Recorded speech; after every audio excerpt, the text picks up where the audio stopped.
আপু একটু কথা বলি। বলো। জি বলুন। ভাইয়ার সাথে আপনার কিভাবে পরিচয়? নিশ্চয়ই ফেসবুকে। হ্যাঁ, 1 মাস আগে থেকেই আমাদের পরিচয়। বাহ, তা আপনারা তো সম্পর্কে জড়িয়েছেন নাকি? ওকে তো প্রথম দেখি আমি।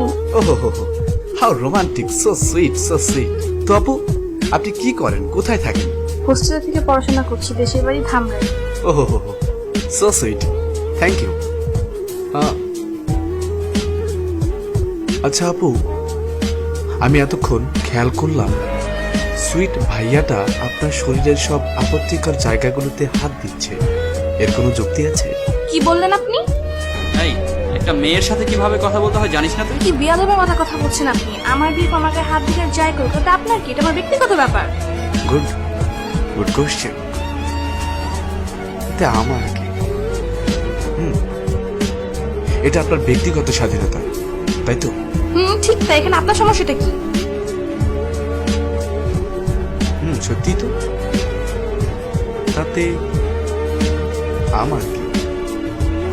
আমি ভাবছি আগামীকালকে যদি আপনার রেপের খবর বা আপনার ধর্ষণের খবর টিভিতে প্রচার হয়, তখন আপনার বাবা মার তো একটু সমস্যা আছে, তাই না? এই, সমস্যা কি রে তোর? অনেকক্ষণ ধরেই দেখছি তুই সেই আবল তাবল বলেই যাচ্ছিস। ভাই আপনি তো দারুণ পাল মানুষ, সেটা রাস্তা না বললো কিন্তু। লোকজন জড়ো করবেন, কিন্তু আপু ওই শালার পো, অনেকক্ষণ ধরে তোর পেঁচাল শুনতেছে, আর সহ্য হইতেছে না। কিন্তু কে রে তুই? কে? রুম ডেটের সময় না, রুমের মধ্যে ক্যামেরা কিন্তু ছেলেরাই লাগায়, মেয়েরা না। পার্কের চিপায়, রেস্টুরেন্টে, ওই শরীর কিন্তু ছেলেরাই হাতায়, মেয়েরা হাতায় না। চুলকানিটা আপনার মতো ছেলেদের থেকে শুরু হয়।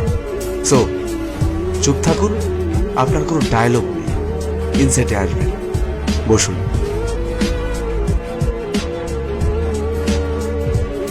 যা বলছিলাম, গ্যারান্টি কি আপনি আবেগের বশে আজ রাত 1টার সময় হাতের ঝিলে এই ভদ্র ভাইয়াটার সাথে সময় কাটাবেন না?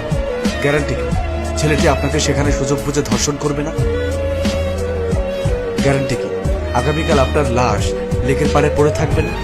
আছে কোনো নিশ্চয়তা? এখানে দোষ কার? আপনার। চাপলো কার ঘাড়ে? পুলিশ, সরকার, জাতি, ধর্ম, বর্ণ, পোশাক। আর কিছু অশিক্ষিত মানুষ বলবে পুলিশ নাকে তেল দিয়ে ঘুমাচ্ছে না। আপনার বয়ফ্রেন্ড আপনার শরীরে হাত দিবে, তাতে আমার কি? আবেগে অন্ধ হয়ে আছেন আপনি। আপনার এটা বাদ দিলাম, কালকে এই ভদ্রবেশী ছেলেটার সাথে আপনার ব্রেকআপ হবে না, তার কোনো গ্যারান্টি আছে? আছে কোনো প্রেমের এগ্রিমেন্ট যেটা নিয়ে আপনি কোর্টে মুভ করতে পারবেন?